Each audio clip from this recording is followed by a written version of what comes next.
Eita, glória a Deus.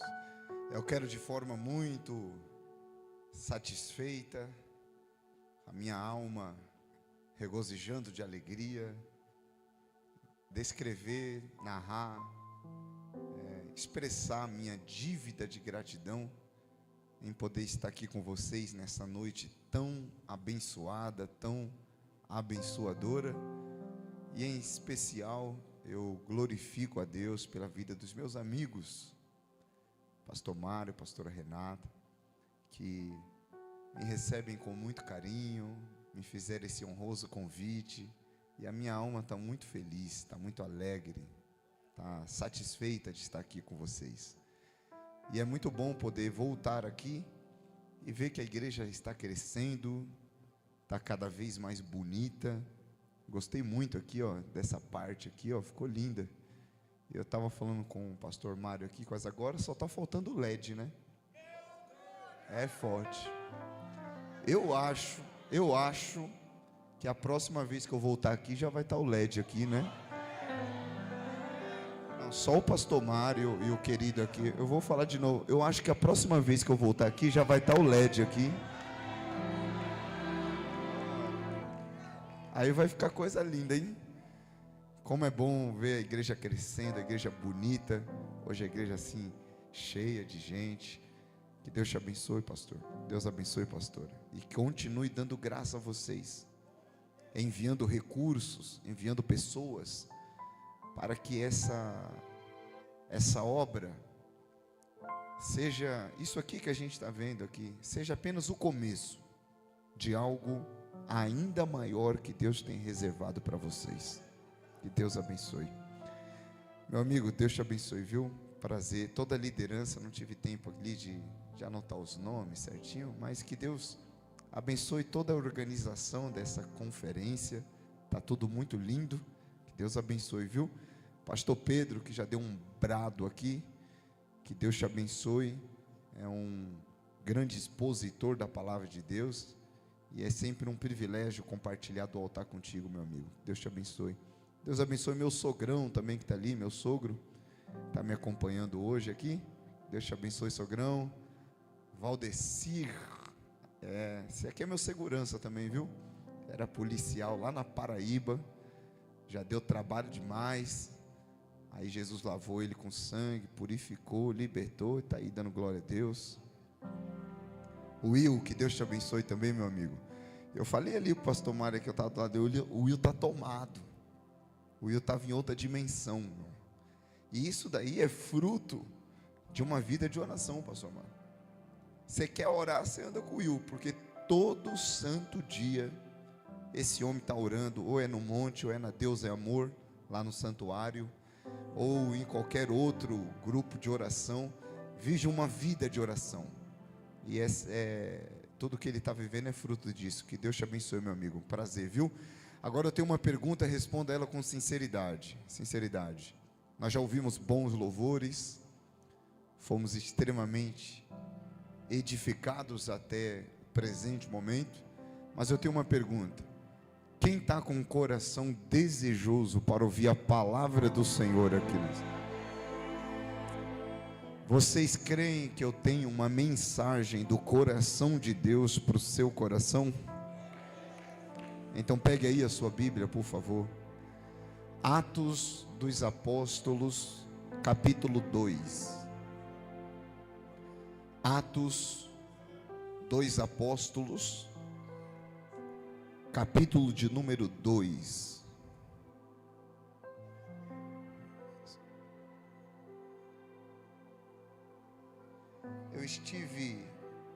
Eu estive meditando por esses dias na Bíblia e Deus me deu essa mensagem. E eu senti fortemente no meu coração a necessidade de transmiti-la a vocês nessa noite. Atos capítulo de número 2, eu quero ler com vocês a partir do versículo 1. Glória a Deus. Oh, glória a Deus. Vamos lá? E cumprindo-se o dia de Pentecostes, estavam todos reunidos no mesmo lugar. E de repente veio do céu um som, como de um vento veemente e impetuoso, e encheu a casa em que estavam assentados. E foram vistas por eles línguas repartidas, como que de fogo, as quais pousaram sobre cada um deles. E todos foram cheios do Espírito Santo, e começaram a falar em outras línguas, conforme o Espírito Santo lhes concedia que falassem. Amém? Atos 2 pode ser descrito como o empoderamento da igreja através da virtude do Espírito Santo. Atos 2 é o marco zero. Foi aqui que tudo começou. Foi aqui que o Espírito desceu. Só que eu preciso dizer a vocês, antes de qualquer coisa, que o Espírito desceu porque Jesus subiu. Na verdade, essa era a condição primária para que o Espírito Santo descesse. O próprio Cristo disse em João capítulo 16: convém que eu vá, porque se eu não for, o Consolador não virá.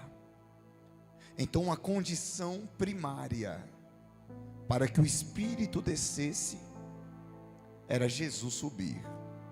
Jesus subiu, o Espírito desceu para preparar a igreja para que possa subir com ele aos altos céus. Tá bom, mas há uma pergunta que eu considero um tanto quanto fácil de responder, mas é necessária ser feita nessa noite. Quem é o Espírito Santo? Parece simples, mas eu acho que é muito negligenciada nos nossos dias. É por isso que um autor conhecido do século passado escreveu um livro chamado O Espírito Santo, o Deus Esquecido. Nós negligenciamos a divindade do Espírito Santo. Quem é o Espírito Santo? O próprio Jesus explica em forma claríssima quem é o Espírito Santo. João capítulo 14, Jesus disse: eu rogarei ao Pai, e Ele vos dará outro Consolador, para que fique convosco para sempre. A palavra outro, para um estudante básico de teologia, a palavra outro, eu rogarei ao Pai e Ele vos dará outro. Essa palavra outro no grego é allos, que significa literalmente outro da mesma espécie, ou outro do mesmo tipo, ou outro da mesma essência. Então o Espírito Santo não é uma força ativa, o Espírito Santo não é um arrepio, o Espírito Santo não é um sentimento, o Espírito Santo é Deus. Jesus estava dizendo: se eu curo, Ele cura, se eu batizo, Ele batiza, se eu salvo, Ele salva, se eu transformo, o Espírito transforma. O Espírito é Deus. Agora, Jesus deixando claro aos seus discípulos que para receber a promessa do Espírito Santo, eles precisariam estar enquadrados em 3 condições. Estão acompanhando?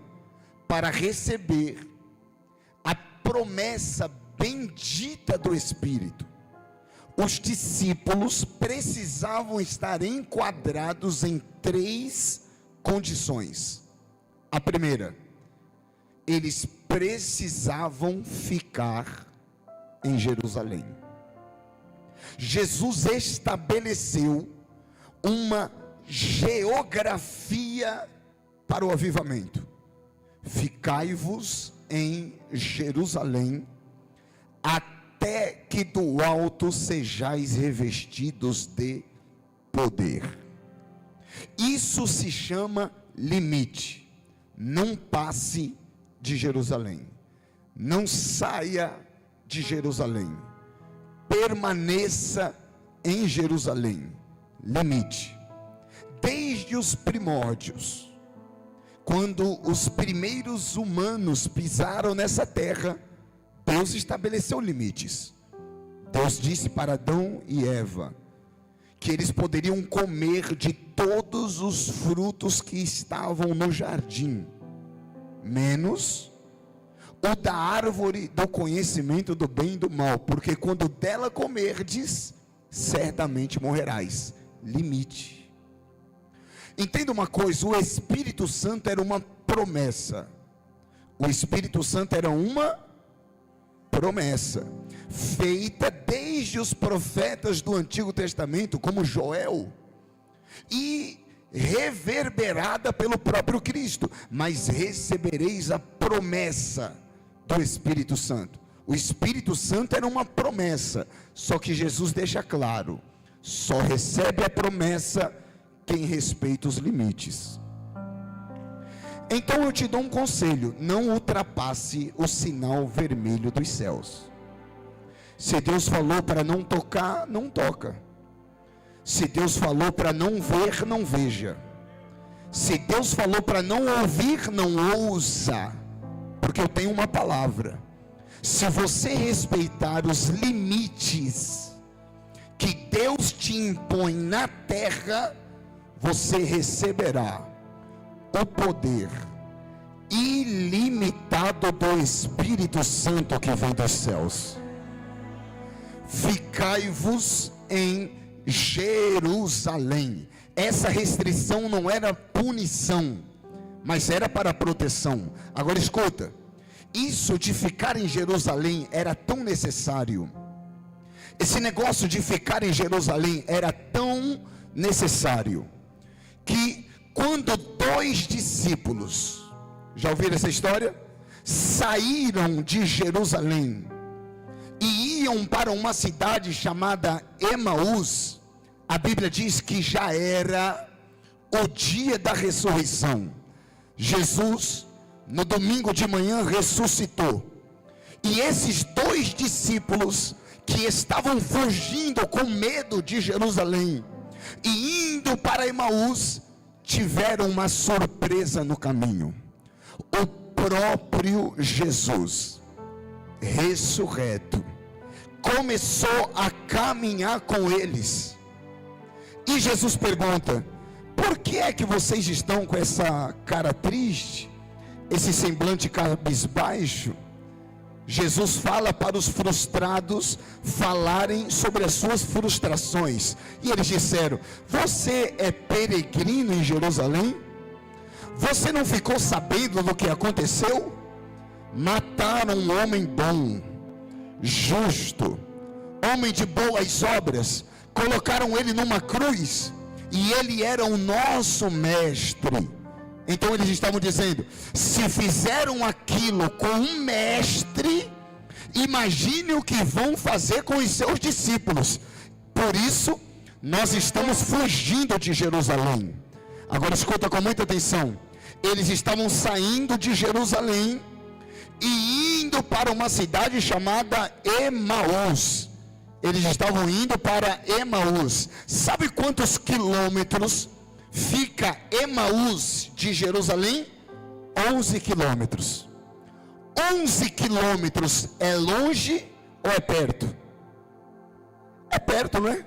11 quilômetros? 11 quilômetros é perto. É perto, mas não é dentro. É do lado, mas não é dentro. Eles estavam saindo de Jerusalém e indo para Emaús. Mas olha o que eu descobri. A palavra Emaús no hebraico chama-se Hamat, que significa lugar de águas quentes. Lugar de águas quentes. Esse é o problema. Parece um bom lugar para fugir depois de um final de semana caótico em Jerusalém. Só que Deus falou comigo: quem busca águas quentes corre um grande risco de perder as águas vivas. Se puder me dar um pouquinho de retorno aqui, no começo estava legal. Quem busca as águas quentes corre o risco de perder águas vivas. Por quê? Porque água quente brota da terra. Agora, águas vivas brotam do próprio céu. Só uma irmã ali, outro varão ali, dão glória. Águas quentes aquecem o corpo, mas águas vivas refrigeram a alma. Só para você dar um glória a Deus. Águas quentes vêm de fora para dentro, mas águas vivas, foi Jesus quem disse: quem crê em mim, como diz as Escrituras, do seu interior fluirão rios de águas. Olha para quem está perto de você e diga assim: não busque na terra aquilo que somente o céu pode te dar. Eita, glória a Deus. Agora acompanha comigo. Eles estavam caminhando para Jerusalém, saindo de Jerusalém e indo para Emaús.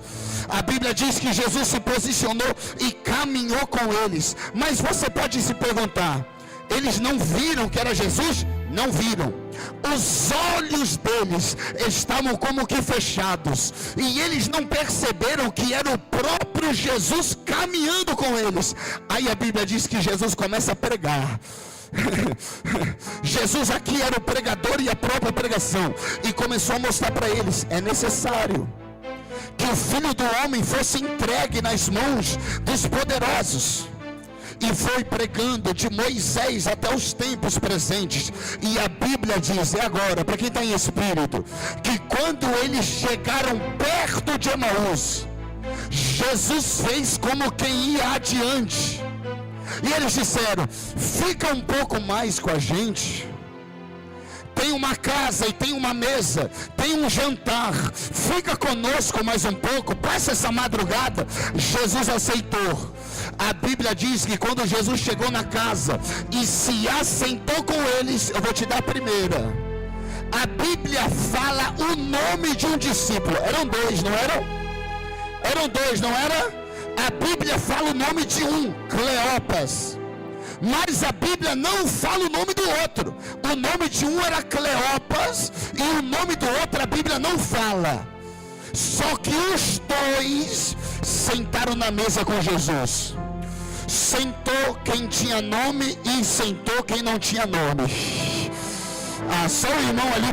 Porque na mesa com Jesus senta famoso e senta anônimo, senta rico e senta pobre, senta negro e senta branco. Porque a mesa de Jesus nivela o ambiente.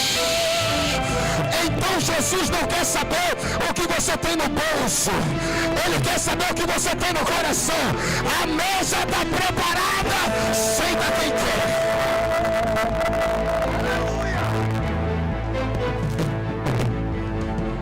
Você está comigo, pastor Pedro? A Bíblia diz que Jesus levanta o pão e tendo dado graças. Se puder me dar um pouquinho de retorno aqui. E tendo dado graças, a Bíblia diz que os olhos dele se abriram. Eu só vou falar uma vez. Quando Jesus partiu o pão, os olhos abriram. Por quê? Porque eles eram discípulos. Só quem já sentou na mesa com Jesus sabia como ele partiu o pão.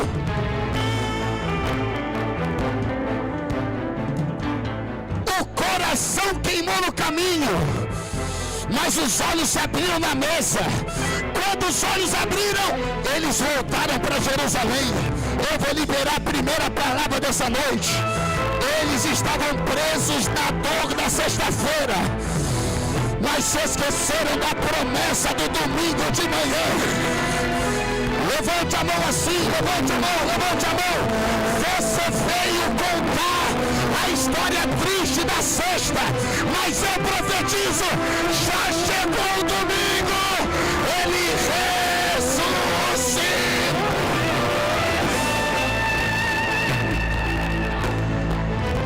Olha para quem está perto de você e diga: volta para Jerusalém.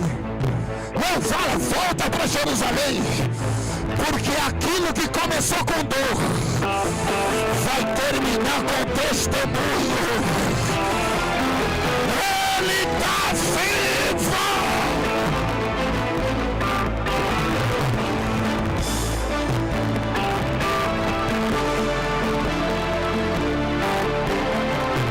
Primeiro, eles precisavam estar na geografia do avivamento.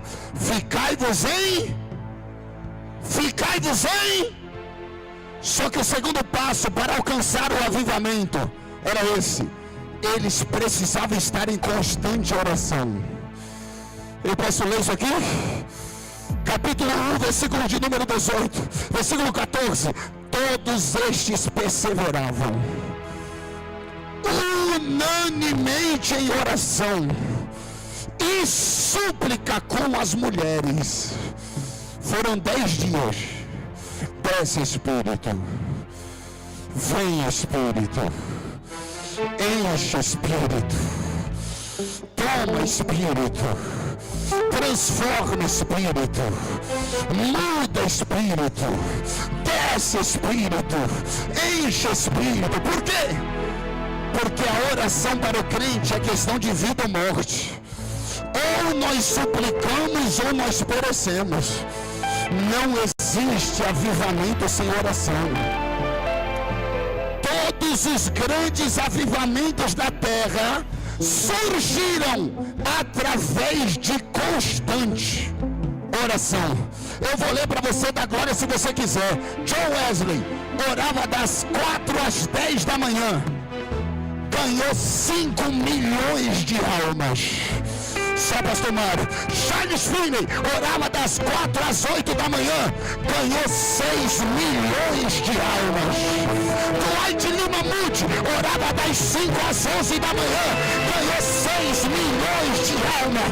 Billy Graham orava das 4h30 às 9 da manhã. Ganhou 5 milhões de alma. Evan Roberts orava tanto que passava a madrugada acordada. Em um ano ele ganhou o país de Gales inteiro para Jesus. Eita, segura na mão de quem está perto, segura na mão. Olha para ele e diga assim, ó: revela a tua sede, que Deus vai revelar o teu ministério. Revela a tua sede, que Ele vai revelar a unção. O Espírito Santo está trazendo um tempo de sede e de fome, mas não fome de pão e nem sede de água, mas vai ser de buscar a presença de Deus.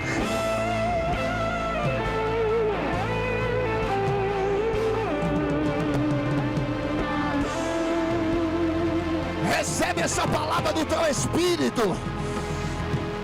Não volte a dormir. Se o Espírito te acordar de madrugada, será Ele te convidando. Desce nesse lugar. Entra no lugar secreto, que eu vou te usar como eu nunca usei ninguém antes, que eu vou te revelar como eu nunca revelei para ninguém antes. Será que tem alguém disposto a orar até que o céu se abra?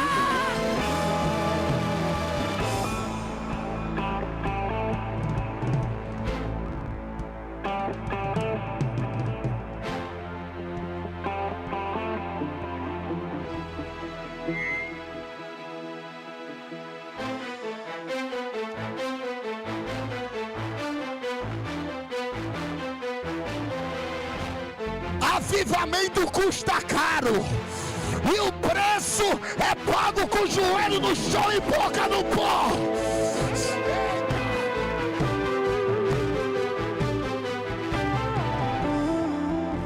Deus não unge multidões, Deus unge corações quebrados pela oração, porque não existe avivamento sem agonia.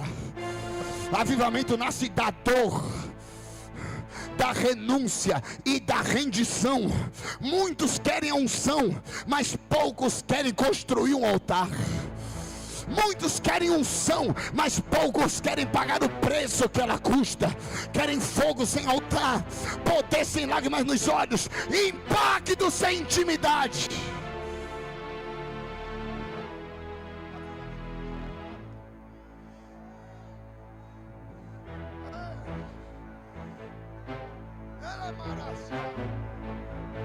Sabe o que eu aprendi? Para Deus te usar grandemente, Ele vai ter que te quebrar grandemente.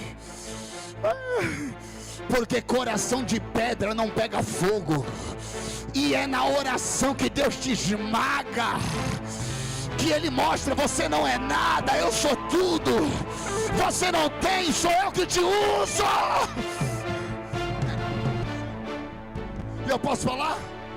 É diferente quando a igreja ora. O culto é diferente quando a igreja ora. É diferente quando a igreja se preparou. Quando a igreja ora, não é o pregador que joga fogo na igreja, é a igreja que joga fogo no pregador. Não tem forçação, é leve, flui.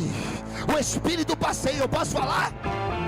A igreja percebe quando o pregador não ora. A igreja percebe quando o pregador não ora, quando o cantor não ora, quando o músico não ora. É seco, tem artimanha, frase decorada, mas não tem graça, não tem presença, não tem virtude. Tem luz na mente, mas não tem fogo no coração. Hoje eu não quero saber quem pintou o céu de azul, quem envenenizou a barata, quem colocou lista na zebra. Hoje o Espírito Santo está dizendo: eu quero passear na igreja e os...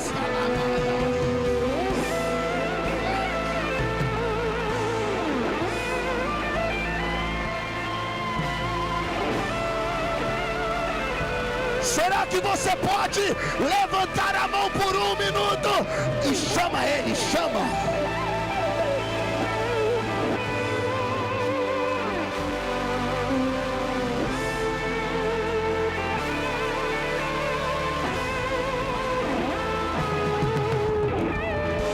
Olha que coisa linda, Jesus.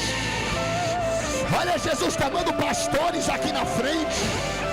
Olha Jesus tomando vaso ali, mão levantada aqui, glória a Deus aqui. Eita, está vindo uma onda de glória sobre essa igreja agora. Fala alguma coisa.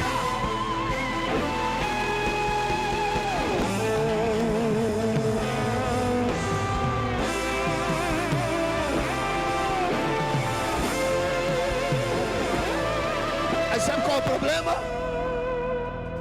Pregador que gosta de filosofar, que entende tudo de teologia, mas não conhece o Deus que está lá na teologia. É que ele fala tudo, explica tudo, o povo não entende nada, e sabe por isso mesmo. Sabe o que eu aprendi? Um crente de joelhos enxerga mais longe do que um filósofo na ponta dos pés. Eita! A igreja orava. Desce Espírito, vem Espírito, toma Espírito, desce Espírito. Só que aí entra a terceira função, a terceira condição para eles receberem essa promessa gloriosa. Eles precisavam estar juntos. Vai apertar um pouco agora. É só você observar o texto. O Espírito não desceu na casa de Pedro, depois na de Tomé, depois na de André, depois na de Tiago, depois na de João, depois na de outro discípulo, os dois de Emaús. Não, a Bíblia diz, e perseveravam unanimemente. E a Bíblia diz em Atos 2:1, e cumprindo-se o dia de Pentecostes, estavam todos reunidos no mesmo lugar. Só que quando a Bíblia fala no mesmo lugar, não era só junto como pessoas, mas era alinhados na mesma visão. Um só coração, uma só oração. Uma só oração, um só coração. Porque Deus não opera no meio da divisão.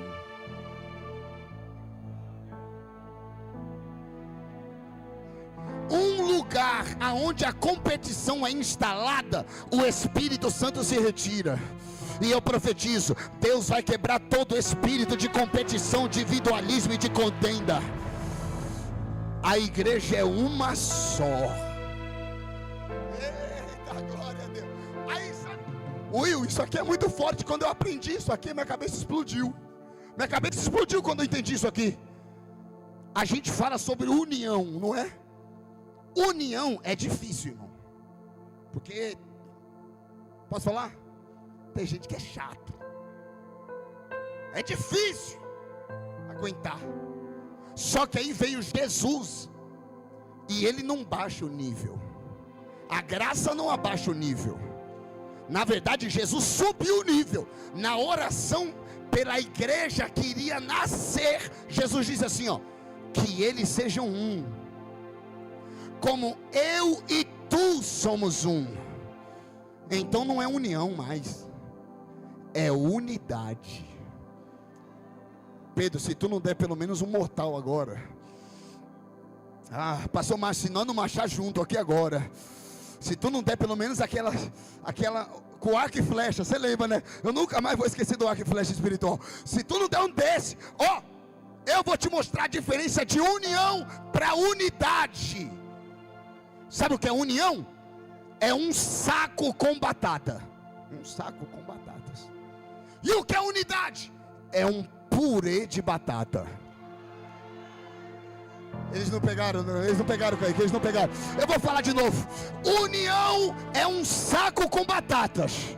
Tá todo mundo junto, mas às vezes nem se conhece, é meio estranho. E unidade é um purê de batata. Olha para quem está do seu lado e diga: a gente não está só junto. Fala, a gente está misturado. Eita! Só que tem um detalhe, unidade é diferente, e eu fiz questão de escrever isso daqui. Unidade é diferente de individualidade, ou unidade é diferente de uniformidade. Unidade é estar junto, misturado. Uniformidade é outra coisa. Sabe o que isso significa? A gente é diferente. Não é robô programado. Não é robô programado no computador. Não tem problema nenhum em você pensar diferente de mim. Tem gente que gosta de barba, outros não gostam. Tem gente que acha que tem que usar terno, outros acham que não.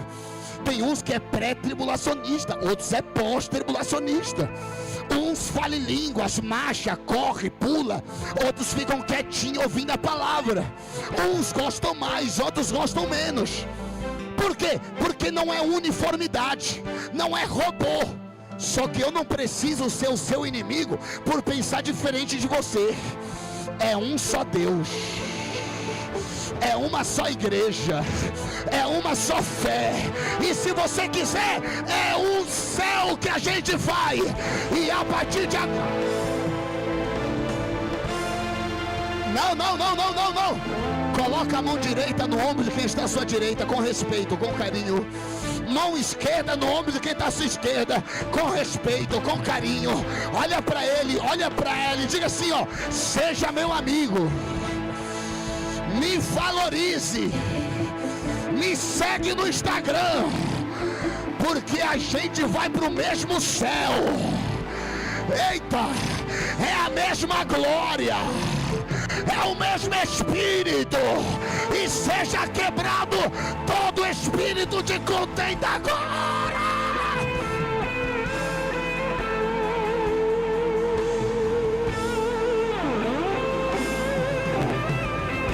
Quem pode levantar a mão?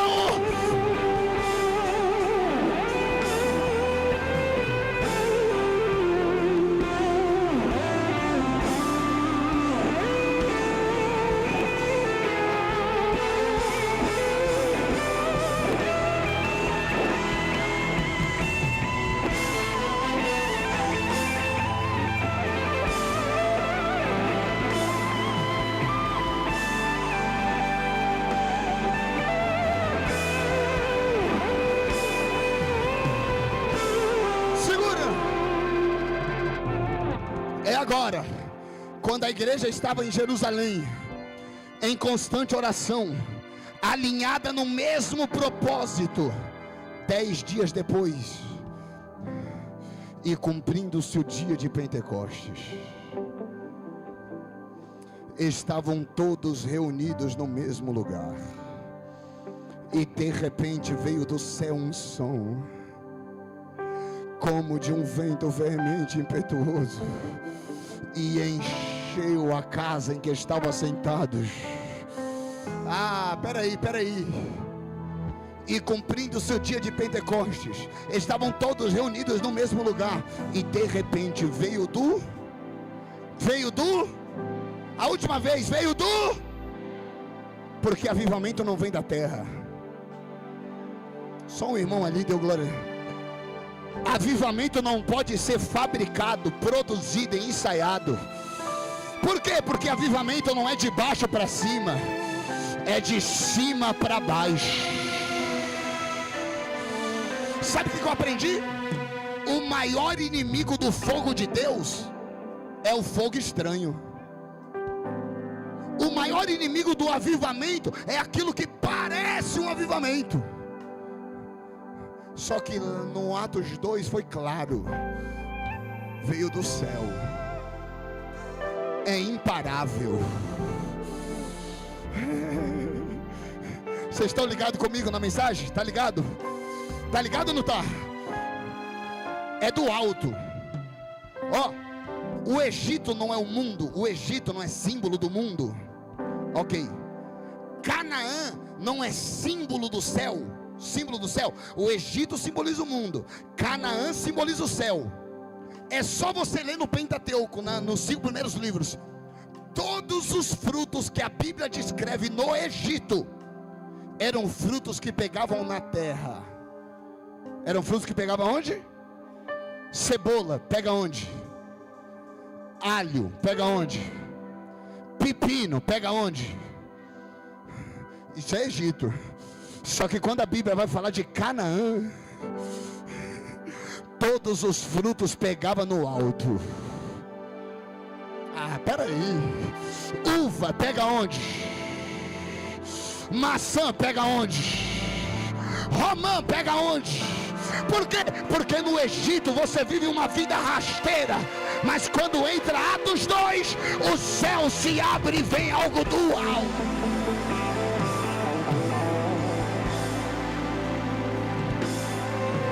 Avivamento é genuíno, meu irmão.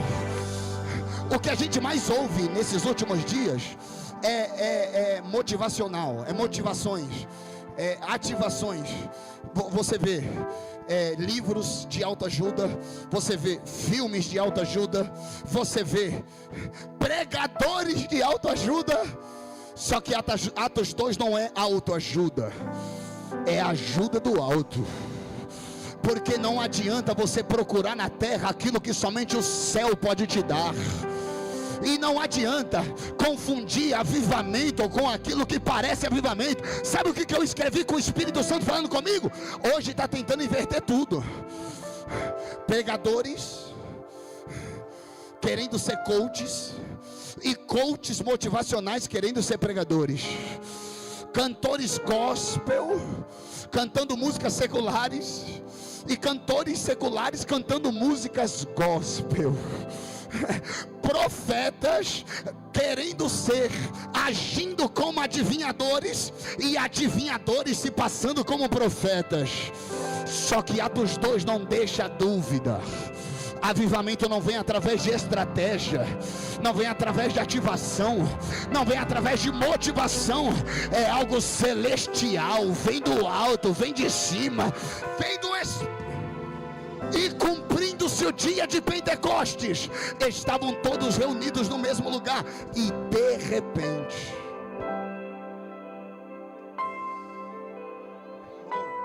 é agora, veio do céu um som, como de um vento veemente e impetuoso, e encheu a casa. Só quem é pentecostal. E foram vistas línguas repartidas como que de fogo. Eita, pastor Mário, isso aqui é poderoso. Não tem como faltar. Línguas repartidas como que... Vocês estão comigo? Estão comigo? Existem 4 forças que regem a terra. Quantas forças? Não, perguntar aqui. Quantas forças? Terra, vento, água, fogo. 4 forças. Terra, vento, água, fogo. Aí Deus faz o ser humano do pó da terra. Sopra o ruá, vento nas suas narinas, fôlego de vida. Já tem terra e já tem vento. Aí a ciência descobriu que 70% do seu corpo é água. Aí já tem terra, já tem vento, já tem água. Só faltava um elemento.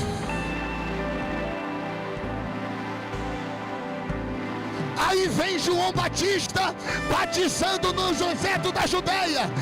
Eu batizo com água para o arrependimento, mas aquele que vem após mim é mais poderoso do que eu. Ele vos batizará com o Espírito Santo e fogo.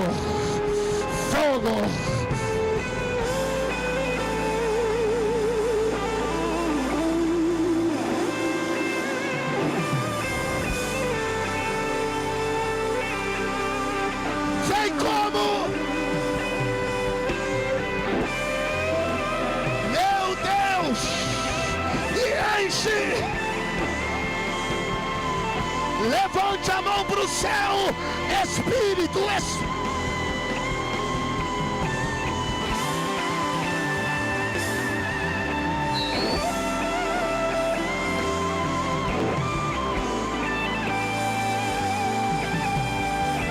Olha que coisa linda, Jesus.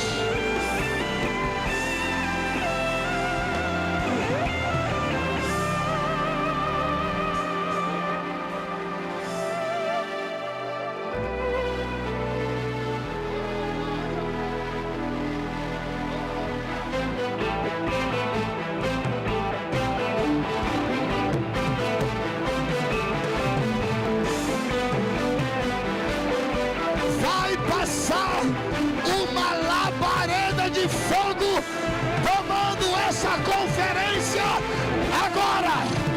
Seja cheio, seja cheio, seja cheio. Fala em língua.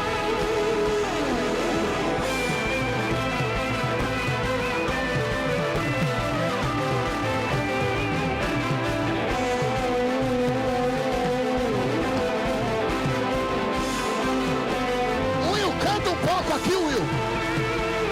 Entra, eu gosto dela, eu gosto, eu conheço. Chama o Espírito Santo aí, chama.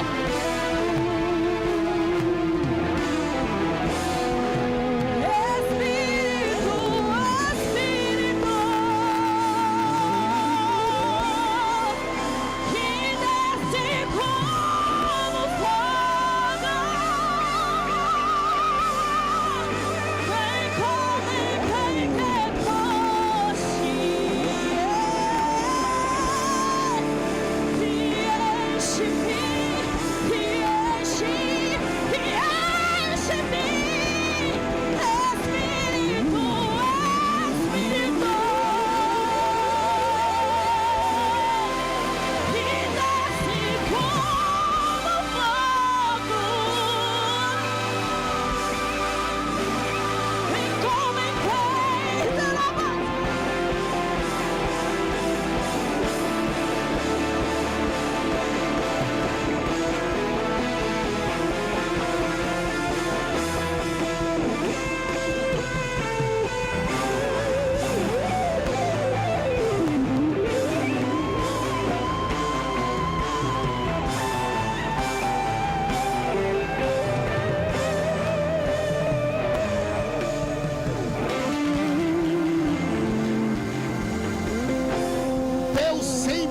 revelou através do fogo. Em Gênesis, ele selou a sua aliança com Abraão no meio do fogo. Em Êxodo, ele se revelou a Moisés no meio de uma sarça pegando fogo. Em Levíticos, ele conduz o povo em uma coluna de fogo e diz: o fogo arderá continuamente sobre o altar e não se apagará. Quando Moisés consagrou o tabernáculo, o Senhor respondeu com fogo. Elias foi levado aos céus em um redemoinho cercado de carros e cavalos de fogo. Deus é como uma coluna de fogo ao redor do povo. Deus é fogo, o trono é fogo, a palavra é fogo, os seus ministros são labareda de fogo. Jesus batiza com fogo. Em Atos 2, ele veio com línguas repartidas.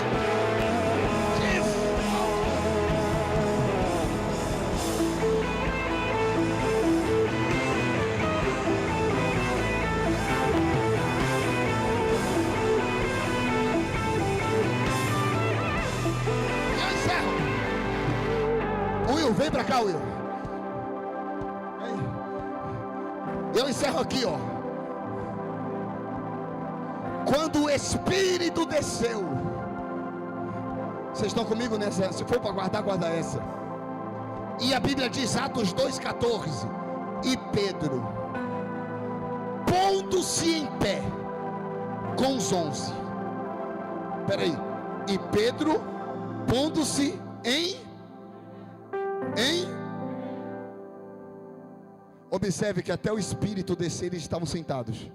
Eles estavam todos reunidos no mesmo lugar. E de repente veio do céu um som como de um vento veemente e impetuoso, e encheu a casa em que estavam assentados. Então peraí, o Espírito desce, a igreja se levanta. Vou falar para o pessoal aqui. O Espírito desce, a igreja se levanta. Olha para pelo menos 2 e diga: Deus não te encheu para ficar parado ou sentado.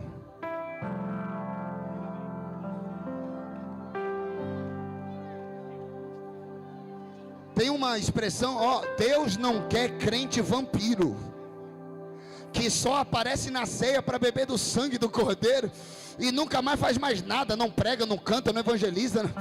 O Espírito te diz: eu sou um Deus de movimento.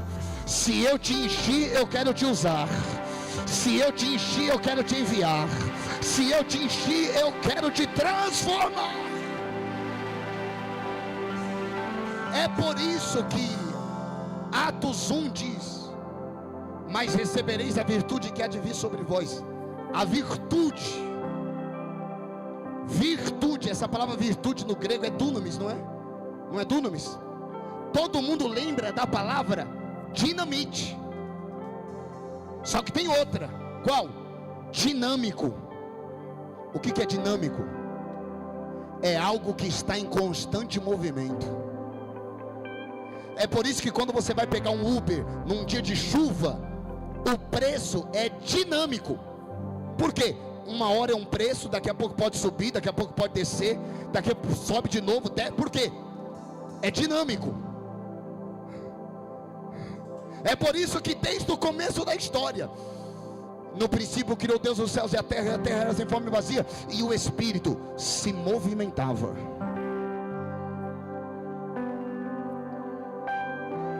É por isso que Jesus prometeu o Espírito, dizendo: quem crê em mim, como diz as Escrituras, do seu interior fluirão. Fala para quem está perto, é rios. Fala, não é represa. Fala, é rios. Não é água parada. Olha para o outro que está do outro lado e diga: água parada da dengue. Ele te chamou para fluir. Quem crê em mim, como diz as Escrituras, do seu interior fluirão rios de águas vivas. Olha bem para cá, olha bem para cá. Olha bem para cá. Quem fica parado em qualquer âmbito da vida, qualquer âmbito, é menos atacado. Opa, quase o diabo me envergou aqui. Quem fica parado é menos atacado, porém vai ter que conviver com a ideia de não ser o que Deus te chamou para ser. Vou falar para o pessoal aqui. Quem fica parado é menos atacado, porém vai ter que conviver com o sentimento de não ser o que Deus te chamou para ser.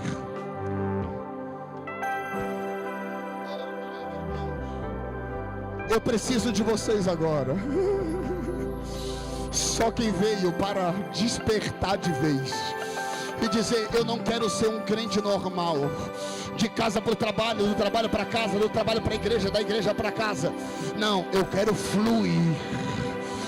E o Espírito Santo me falou: se tiver coração aberto, eu vou derramar dons espirituais.